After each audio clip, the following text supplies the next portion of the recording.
Salut mon ami, j'espère que tu te portes très bien. Dans cette vidéo, si on va parler de quelque chose de très lourd et je suis sûr qu'il y aurait plein de personnes qui ne seront même pas d'accord avec ça. Mais avant toute chose, Seigneur Jésus, je remets mon cœur, je remets ma vie, je remets cette vidéo-ci et ce que tu as mis dans mon cœur entre tes mains, je t'en supplie de parler à ma place. Au nom de Jésus, j'ai prié. Amen.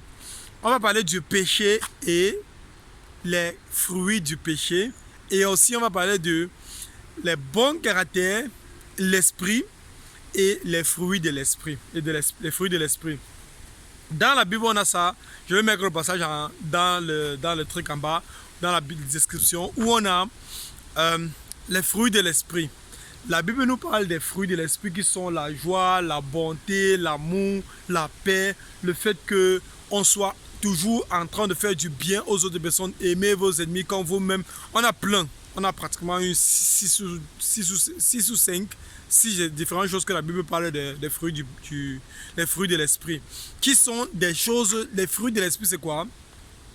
C'est cette nature, ce résultat d'une nature, je vais appeler ça comme ça.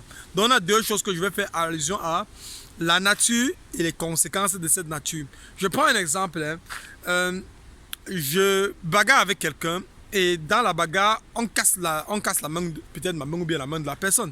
Et du coup, à cause du fait qu'on ait cassé la main, est-ce que le fait d'avoir eu la main cassée, le fait d'avoir la main cassée, c'est quoi? C'est plutôt les conséquences de la bagarre. Ce n'est pas plutôt la bagarre, mais c'est plutôt les conséquences de la bagarre. Dans la main cassée, c'est plutôt les conséquences de la bagarre, mais ce n'est pas plutôt la bagarre. Du coup, c'est ce qui se passe avec le péché et c'est ce qui se passe avec les fruits du péché. Les fruits du péché dans la Bible, c'est quoi? Les fruits du péché. Il y a un champignon ici, c'est joli. Un champignon dans le place là. Le fruit du péché, c'est quoi? Le fruit du péché dans la Bible, c'est plutôt les conséquences d'avoir accepté Jésus-Christ dans ta vie. Le fait que tu aies accepté Jésus-Christ dans ta vie, ça te pousse à avoir une certaine attitude, un certain comportement, une façon de vivre, une façon de réfléchir, une façon de raisonner, une façon de te comporter. Et c'est pour ça que par exemple, on voit l'exemple littéral, c'est qui? Jésus-Christ. On voit l'homme esprit qui vit dans un corps charnel et dont il a, par la puissance de l'esprit, dompté complètement le corps charnel de manière à ce que on remarque à travers toute sa vie les fruits de l'esprit, à travers toute sa vie. Maintenant, nous les pauvres chrétiens, qu'on est là comme ça chaque jour, on est en train de lutter contre l'envie, contre l'orgueil, contre la méchanceté, contre le mal, contre quelqu'un te fait du mal, tu ne veux pas faire, tu ne veux pas reposer par le bien, ainsi de suite.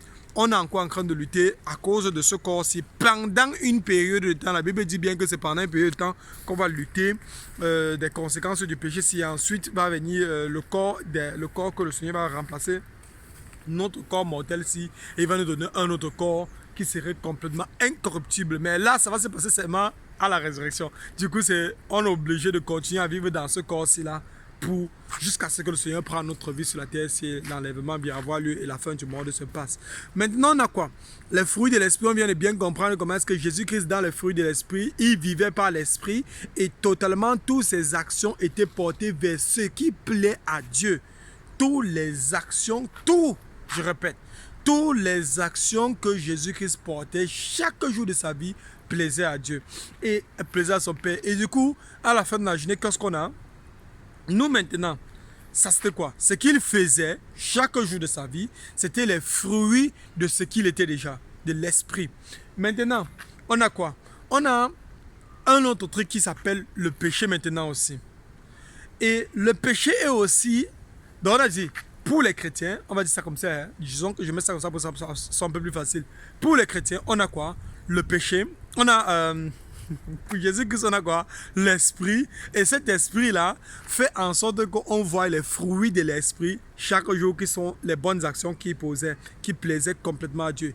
Et du coup, maintenant pour le païen, on a quoi? On a le péché. Pour nous-mêmes, on est aussi en train de continuer à vivre selon l'emprise. Mais la Bible dit qu'on est complètement séparé du péché. On n'appartient plus au péché, comme c'est écrit dans Romains chapitre 5 et 6, 7, que c'est écrit là-bas. Du coup, qu'est-ce qu'on a? On a le païen, par exemple, qui est complètement, ou bien l'homme animal, qui est encore. L'homme animal est comment?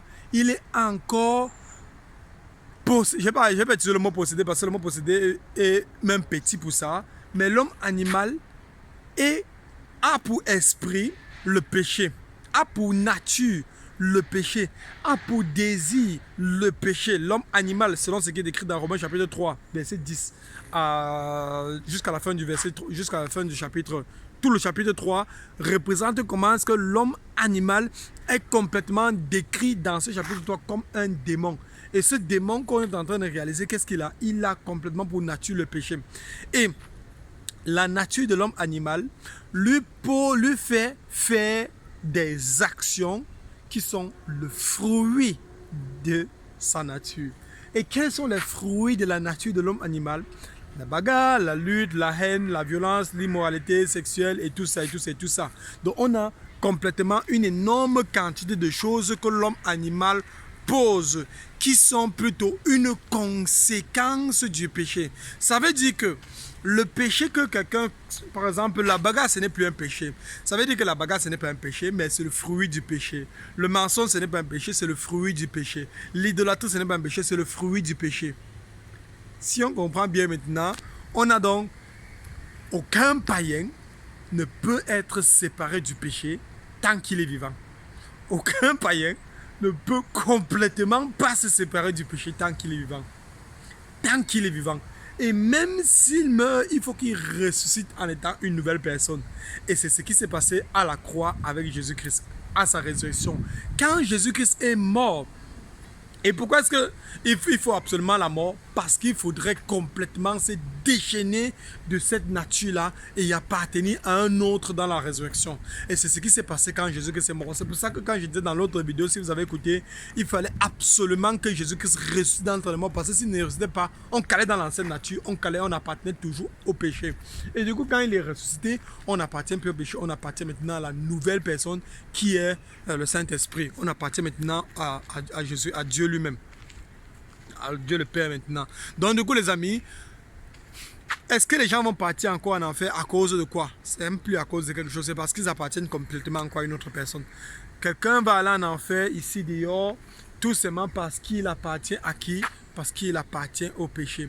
Tout simplement parce qu'il a refusé d'admettre que Jésus-Christ est le seul vrai Dieu. Tous les effets du péché ont été récupérés. Toutes les conséquences du péché ont été récupérées à la croix, plaqué sur Jésus-Christ, envoyé en enfer, envoyé au séjour des morts. Et c'est ça, il a écopé. Dieu lui-même a sali sa propre nature, son propre corps, son propre esprit, son propre corps pour venir habiter sur la terre, c'est là, porter les péchés de tout le monde afin que tout le monde puisse avoir la vie éternelle. Maintenant, tous ceux qui seront sauvés uniquement parce qu'ils ont cru en Jésus-Christ. Et parce qu'ils ont cru en Jésus-Christ, ils sont directement partis et ils ont appartenu à une autre personne. Donc, qu'est-ce qu'on doit donc faire pour pouvoir être sauvé? Tout ce qu'on doit faire pour pouvoir quitter l'appartenance au péché.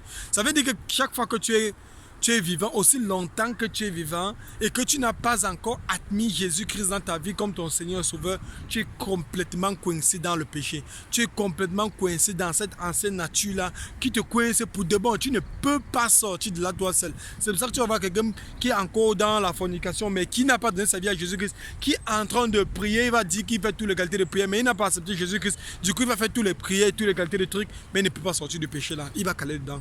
Il va caler dedans. Jusqu'à ce qu'il va admettre que Jésus-Christ est son Seigneur, son Sauveur. Et Jésus-Christ vient maintenant enlever la nature là, enlever l'être là. C'est un être vivant qui vient habiter en quelqu'un. Et cet être vivant fait en sorte que tu commets seulement les actions là. C'est justement ça. C'est même la phrase, c'est même le résumé de tout ce que je voulais dire. Quelqu'un qui est encore hors de Jésus-Christ, il y a un être vivant qui habite en lui. Et cet être vivant-là s'appelle le péché. Et du coup, pour qu'il puisse être sauvé, il faut que cet être vivant-là sorte. Et maintenant, le Saint-Esprit maintenant vient habiter en lui. J'ai tout résolu. Au nom de Jésus-Christ. Que Dieu soit béni vraiment. C'est le Seigneur qui a mis ça dans ma bouche. Donc que le Seigneur te bénisse vraiment pour tout ce que tu as écouté aujourd'hui ici là. La seule chose que tu dois faire par rapport au péché, c'est demander au Seigneur Jésus-Christ de venir